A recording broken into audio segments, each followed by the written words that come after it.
दोस्तों, तो last video में हमने समझा था शॉर्टेज ऑफ फर्स्ट के बारे में, प्रीएम्पटिव एंड नॉन प्रीएम्पटिव कंसेप्ट हमारा क्या था।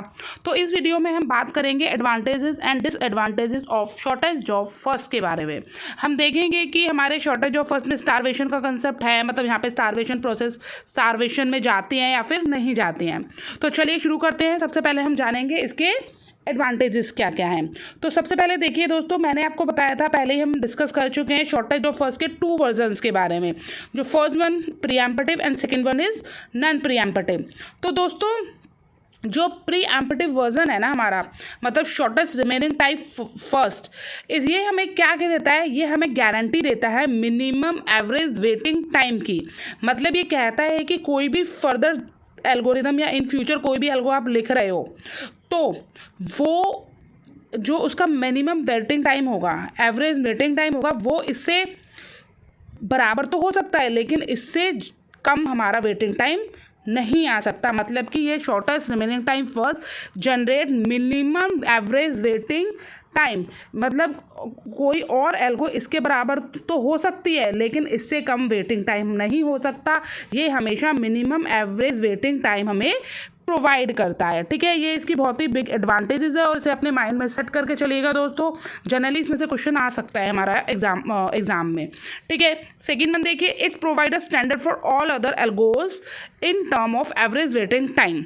तो दोस्तों अब देखो, हम जानते हैं कि जो वेटिंग टाइम इसमें हमारा मिनिमम है, इन फ्यूचर कोई भी एल्गो हमारी आती है तो ये हमें इस बात की गारंटी भी देता है कि उसका वेटिंग टाइम इसके बराबर तो हो सकता है बट इससे कम नहीं हो सकता। तो दोस्तों अब ना ये जो एल्गो है ये एक स्टैंडर्ड सेट करता है, मतलब एक स्टैंडर्ड का काम करता है। दैट मीन्स कि इन फ्यूचर आपको कोई भी एल्गो को जज करना है तो आप उसका एवरेज वेटिंग टाइम निकालिए। अगर उसका average waiting time shortest remaining time first के अप्रोक्स भी आता है ना, तो आप ये कह सकते हैं कि इसने काम अच्छा किया है।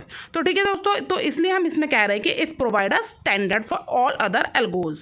ठीक है, थर्ड वन देखिए क्या कह रहा है, better average response time as compare to first come first serve. बिल्कुल, फर्स्ट कम फर्स्ट सर्व में हमने क्या करा था कि हमने अवेलेबल टाइम को देखा था। दैट मीन्स कि जो जॉब हमारी पहले आ रही है उसको हम पहले सीपीयू मतलब पहले शेड्यूल करते हैं, मतलब पहले उसको सीपीयू एलोकेट कर देते हैं।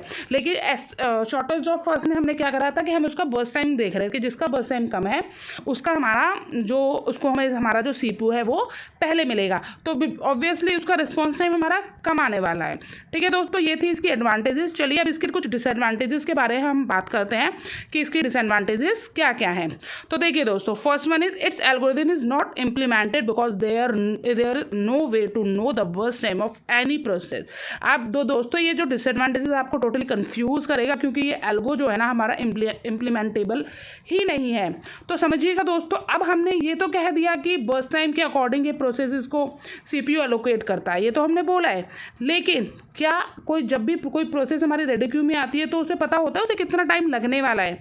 क्या उसका बर्स्ट टाइम को हमें, मतलब उसका बर्स्ट टाइम हमें पता होता है कि हाँ ये प्रोसेस इतना टाइम लेने वाली है? फॉर एग्जांपल, आप किसी एटीएम मशीन में ट्रांजैक्शन के लिए गए हो, ठीक है, तो क्या आपको मालूम होता है एग्जैक्टली उसमें आपको कितना टाइम लगने वाला है? आप सोचोगे चलो 2 मिनट का काम है, पैसे वैसे निकाले और अपना काम खत्म कर दिया, तो मे बी आपको कोई प्रॉब्लम आ सकती है, कोई इशू आ सकती है, उसी 2 मिनट के काम में आपको 10 मिनट्स भी लग सकते हैं। तो इसलिए इसमें कहा है कि ये जो प्रोसेस है हमारी इम्प्लीमेंटेबल ही नहीं है, बिकॉज इसका बर्स्ट टाइम ही फिक्स नहीं है, इसका बर्स्ट टाइम ही हमको नहीं पता कि इसका बर्स्ट टाइम कितना है। ठीक है, तो ये सिर्फ एक क्रिटिकल एल्गो है जिसे हम इम्प्लीमेंट नहीं कर सकते। अब क्वेश्चन माइंड में ये आता है कि जब ये इम्प्लीमेंटेबल ही नहीं है तो पढ़ा क्यों भाई? हमने इसे पढ़ा क्यों जब ये इम्प्लीमेंटेबल ही नहीं हो? एक्चुअली जैसे कि मैंने आपको इसके एडवांटेज में बताया है कि ये एक स्टैंडर्ड सेट करता है और अदर एल्गोज को चेक करने के लिए। मतलब कि कोई भी फ्यूचर में हम एल्गो लिखते हैं तो उससे हम कंपेयर करके मिनिमम टाइम को इससे कंपेयर करके हम ये पता कर सकते हैं कि उसमें एल्गोरिथम ने किस तरीके का काम किया है। ठीक है दोस्तों, सेकंड वन देखिए, process whose burst time is more will go into the starvation. बिल्कुल सही बात है, जिस प्रोसेस का बर्स्ट टाइम बहुत ज़्यादा है तो वो तो स्टारवेशन में जाने वाला है क्योंकि उसे तो कभी सीपीयू मिलेगा ही नहीं। फॉर एग्जांपल, आप किसी स्वीट की शॉप पे गए हो, ठीक है, आपको जलेबियाँ खरीदनी है, आपको खरीदनी है 500 किलो जलेबियाँ।